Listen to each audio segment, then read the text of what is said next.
There's someone you know who cancels plans and feels relief instead of guilt.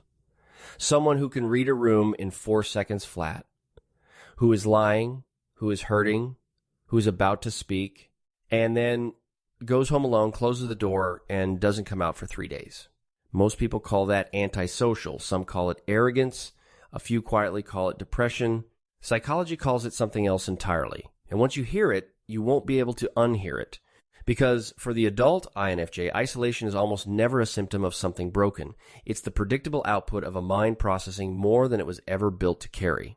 By the end of this, you'll understand exactly why the sharpest INFJs end up the most alone. And why that aloneness isn't a flaw in the wiring. It's the wiring working exactly as designed. This pattern shows up in every culture, every generation, every family. The teenager who preferred the library to the party, the adult who has 40 acquaintances and 1 real friend, the person everyone describes as deep and almost nobody describes as close. You know the specific behaviors. They answer a text 4 days late with a paragraph so thoughtful, it's obvious they've been composing it the whole time. They leave gatherings without saying goodbye. They know your marriage is ending before you do and say nothing because saying it would cost more than carrying it. The psychiatrist Carl Jung, who built the framework these types come from, described introverted intuition as a function that turns inward toward meaning rather than outward toward experience. He considered it the most difficult function to live with, not because it's weak, because it never stops. We're going to go through 7 reasons high intelligence in an INFJ converts, almost mathematically, into chronic solitude. They escalate. The last 3 are the ones nobody says out loud. Let's start with the one that surprises almost everyone. Number 1, their solitude is recovery, not avoidance. For most people, being around others is neutral. For the INFJ, it is metabolic. It burns something.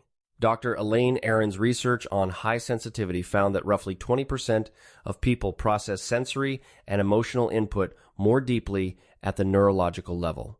Their brains show greater activation in regions tied to empathy and awareness.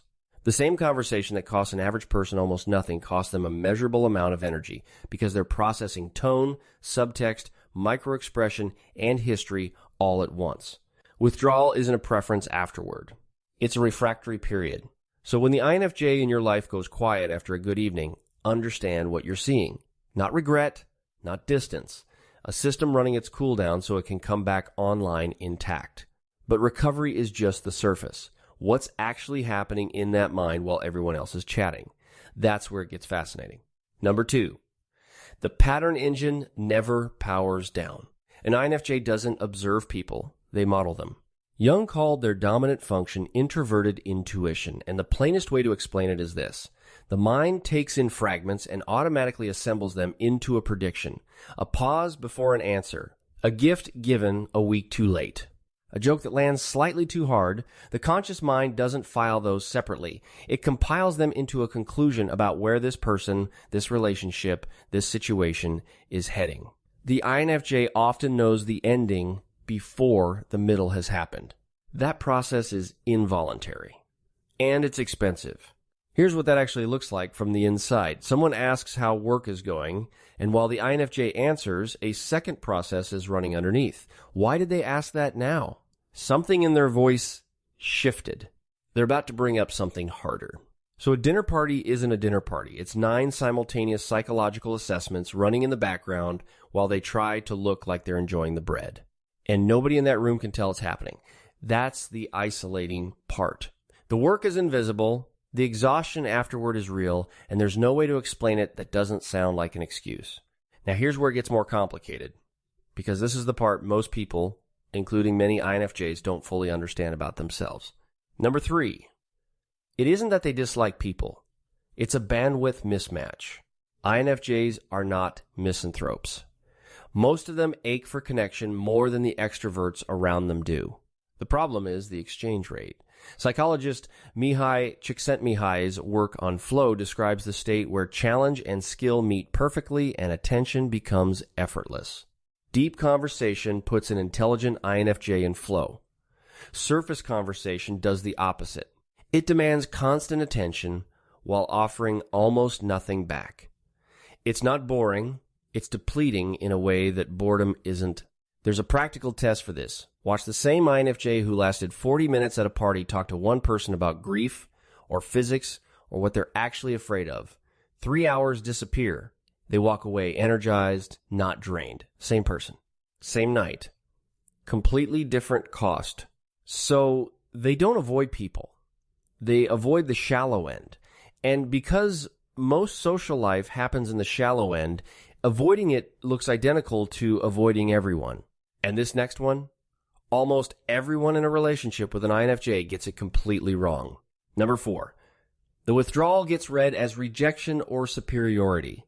When an INFJ pulls back, the people around them fill in a reason. It's almost always the wrong one. Susan Cain's research on introversion documented how thoroughly Western culture treats extroversion as the standard of health. Quiet gets coded as sad, selective gets coded as snobbish. Needing space gets coded as not caring. So the INFJ receives a steady message that the way their mind naturally operates is a defect requiring correction, and the correction offered is always the same. Try harder, come out more, be normal. Here's the cruel part. They usually try. They perform warmth, initiate the plan, stay an hour longer than they can afford, and then they need 4 days to recover, which everyone reads as proof that something is wrong with them. If you're the kind of person who actually thinks about the people in your life, not just what they do, but what's running underneath, and you're still here, that tells me something about you. It would mean a lot if you hit subscribe. We put out videos like this every week. Real psychology explained in a way that actually makes sense. Now, the part that doesn't get talked about nearly enough, and it matters more than the rest. Number 5, the isolation stops being a choice and starts being a condition. There's a line most INFJs cross without noticing. Solitude that restored them becomes solitude that isolates them. The late neuroscientist John Cacioppo spent decades studying loneliness and found something counterintuitive. Chronic loneliness doesn't just feel bad, it changes perception. The lonely brain becomes hypervigilant for social threat, reading neutral faces as hostile and ordinary distance as rejection. It's a self-reinforcing loop. The more isolated a person becomes, the more dangerous other people appear, and the more sensible retreating feels. Now, put that loop inside a mind already built to detect threat and read subtext.